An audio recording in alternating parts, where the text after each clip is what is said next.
जी। लीला में प्रवेश प्राप्त संतों को इच्छानुसार लीला दर्शन होते हैं या केवल अपने इष्ट की ही लीला के दर्शन होते हैं, या इस भागवतिक स्थिति में कोई संकल्प विकल्प नहीं होता, कोई लीला इष्ट की नहीं, इच्छा से ही होती है? एक प्रवाह होता है, कोई संकल्प विकल्प नहीं। यंत्रवत, जैसे कठपुतली उतने नाचती है जितना कठपुतली नचाने वाला होता है, ऐसे ही उस महापुरुष का अंतःकरण केवल श्री भगवान होते हैं।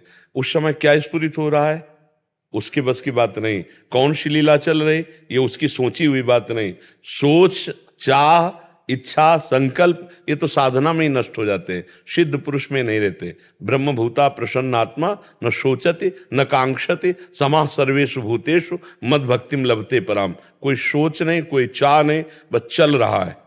रिमोट ठाकुर जी के हाथ में, अंतःकरण रूपी पर्दे पे चल रहा है। अब उसमें जो प्रभु चला रहे हैं, क्या लीला चल रही, क्या उसके द्वारा करवा रहे हैं, क्या उसके द्वारा बुलवा रहे हैं, वो देख रहा है मात्र। हो रहा है, सब हो रहा है। वो ऐसी स्थिति होती कि हो रहा है, वो देख रहा है, ये हम कह रहे हैं, लेकिन वो देख रहा है ऐसा उसे भान भी नहीं है। उसमें इतना डूबा हुआ है कि मैं की भी विस्मृति हो चुकी है, तभी वो लीला में प्रवेश पाता है। अब वो स्वाद ऐसा है, वो रस ऐसा है कि अनिर्वचनीयम प्रेम स्वरूपम, वाणी से कहा नहीं जा सकता। जैसे हमने कई बार कहा है कि प्राकृतिक वस्तु का आनंद भी आप वाणी से नहीं कह सकते। जैसे आपको एक गुलाब जामुन पवाया, बोले कैसा, बोले मीठा, बोले नहीं कैसा मीठा, बोले बहुत मीठा, बोले कैसा बहुत मीठा, तो तीसरा उत्तर होगा आप खा के देख लीजिए, फिर आगे नहीं बोल सकते। तो प्राकृतिक वस्तु भी अनुभव, तो फिर ये तो चिदानंद लीला है, तो अनुभव गम में भजें जय संता, तो उसमें मैं का विस्मरण हो जाता है। भगवान ही स्वयं उसके हृदय में, भक्त के हृदय में बैठ के विविध प्रकार की लीलाएं कराते हैं। वो आंतरिक दिव्य लीलाएं और बाहरी व्यवहारिक लीलाएं, दोनों उसी की, भगवान के हाथ में रिमोट होता है, भगवान ही कराते हैं। किस पर कृपा, किसको उपदेश, किसको शासन, ये सब भगवान करते हैं। देखने में लगता है अमुक भक्त को इस समय बहुत दयामय है, इस समय बहुत गुस्सा है, या वो केवल भगवान है। उस समय भगवान ही सारी लीला कर रहे हैं, बाह्य और आंतरिक दिव्य लीला। उसका अंतःकरण ढांचा केवल दिखाई दे रहा है और अंदर पूरा भगवान का अधिकार हो जाता है। समझ पाए आप? राजेंद्र कुमार गुप्ता जी, राधे राधे महाराज जी, आपके चरणों में कोटि कोटि प्रणाम।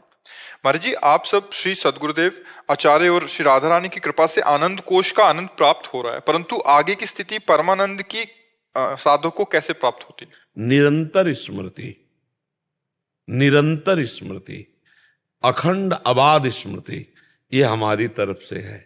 इस पर प्रयास हमारा, और सब कुछ भगवान की कृपा से सुलभ हो जाएगा। प्रयास हमको करना है कि हमारी स्मृति भगवान से टूटे ना।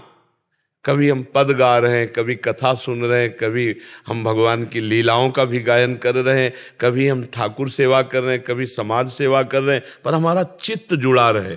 जैसे गोपीजनों की स्थिति नहीं है कि विक्रेतु कामा खिल गोप कन्या मुरारी पादार्पित चित्तवृत्ति, मुरारी पादार्पित चित्तवृत्ति, लेकिन कार्य दही बेचने जा रहे हैं, चित्तवृत्ति। तो कभी कभी दध्याधिकम मोह वसाद वोचद गोविंद दामोदर माधवेति, कोई गोविंद ले ले, कोई दामोदर ले ले, कोई माधव ले ले, ये पुकार रहे और जा रहे दही बेचने। अब चित्त वृत्ति कृष्णाकार है, भगवदाकार है, तो बोल रही दही ले, दही की जगह बोल रही कोई गोविंद ले ले, कोई दामोदर ले ले, कोई माधव।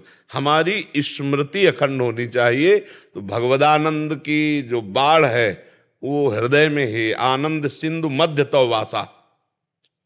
हमारा जो हृदय है वही हृदयेश्वर भगवान विराजमान है, वही निकुंज है, सब कुछ है।